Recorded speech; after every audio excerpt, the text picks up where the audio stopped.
Assalamualaikum warahmatullahi wabarakatuh.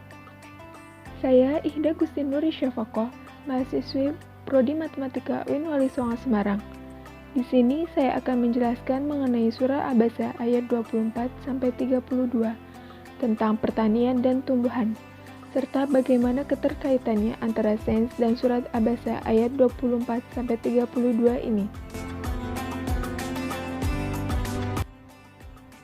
Al-Quran merupakan sumber semua ilmu. Allah Subhanahu wa Ta'ala telah menciptakan alam ini lengkap dengan sistem dan keteraturan yang sempurna. Bumi yang ditempati oleh manusia, hewan, tumbuhan, dan yang lainnya merupakan ciptaan Allah yang perlu direnungkan.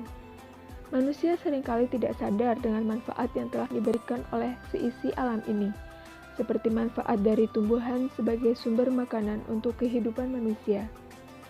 Setiap muslim diperintahkan agar memperhatikan rantai makanannya. Rantai makanan inilah yang perlu diteliti secara mendalam, mulai dari produksi pertanian sampai kandungan makanan yang kaya gizi sesuai dengan surah Abasa ayat 24-32.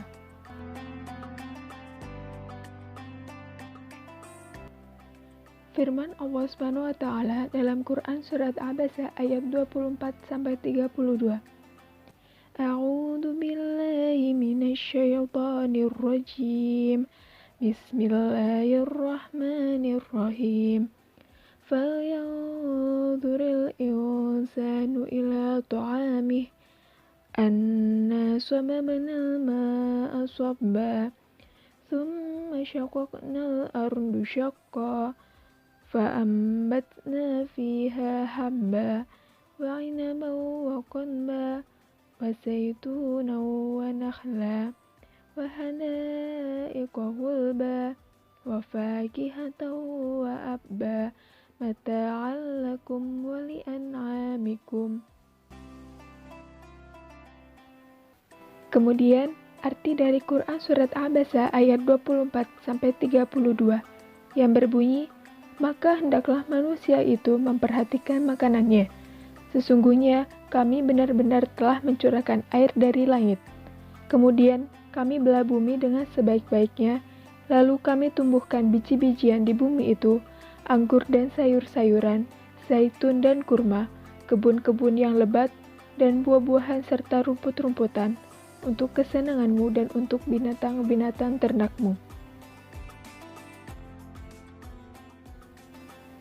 Menurut tafsir ilmiah Salman, pada ayat 24, manusia diperintahkan untuk memperhatikan makanannya.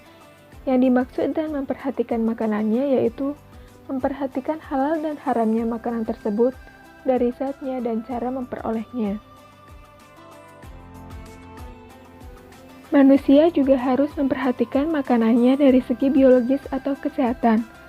Makanan sehat adalah makanan yang bergizi, yaitu makanan yang mengandung karbohidrat, lemak, protein, vitamin, serta mineral dan dalam jumlah yang seimbang. Makanan juga berfungsi sebagai pembangun atau pembentuk sel dan juga sebagai bahan pelindung terhadap serangan penyakit dan perbaikan kerja alat-alat tubuh. Selanjutnya, dalam ayat 25 disebutkan bahwa Allah Subhanahu wa Ta'ala telah mencurahkan air dari langit.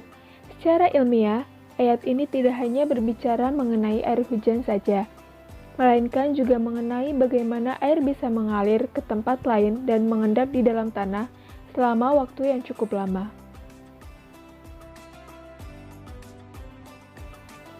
Seluruh makhluk hidup tidak dapat bertahan hidup tanpa air. Hubungan antara hujan, kesuburan tanah, dan pertumbuhan tanaman telah diamati dan dipelajari oleh manusia yang melahirkan teknologi pertanian dan irigasi. Pada saat ini, sekitar 69% dari persediaan air tawar yang ada di permukaan bumi ini digunakan untuk mengairi tanaman.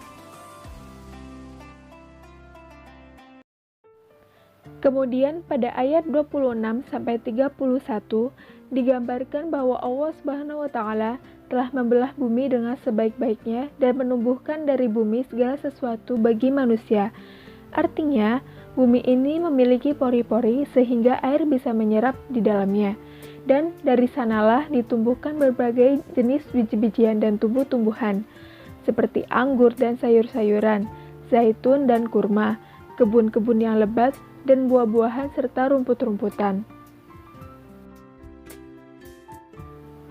Tumbuh-tumbuhan memperoleh makanannya dari dalam tanah. Makanan itu berupa air, oksigen, karbon dioksida, dan berbagai mineral yang ada di dalam tanah.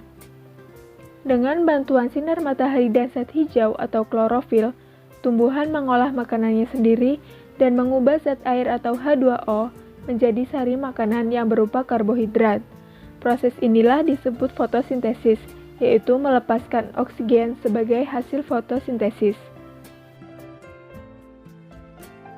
Dan pada ayat 32 disebutkan untuk kesenanganmu dan binatang-binatang ternakmu, yang artinya segala kenikmatan dan keberkahan yang telah Allah Subhanahu wa Ta'ala berikan, itu semua untuk memenuhi kebutuhan hidup manusia dan binatang ternaknya.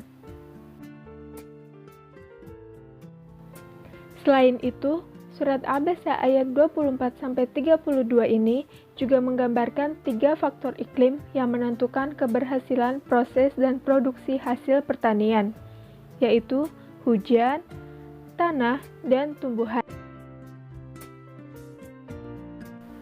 Karena faktor tersebut, setiap pekerjaan pertanian hendaknya dimulai dengan penelitian terhadap iklim daerah pertanian setempat, penentuan sumber irigasi, penentuan kadar air, dan kadar keasinannya. Penting juga untuk ditelaah jenis kandungan unsur-unsur tanah, seperti lumpur dan pasir, dan kadar mineralnya. Setelah itu, barulah dipilih tanaman yang sesuai dengan keadaan tanah setempat, siklus tanaman, dan jenis bibitnya. Sekian penjelasan dari saya. Kurang lebihnya saya mohon maaf dan terima kasih. Wassalamualaikum warahmatullahi wabarakatuh.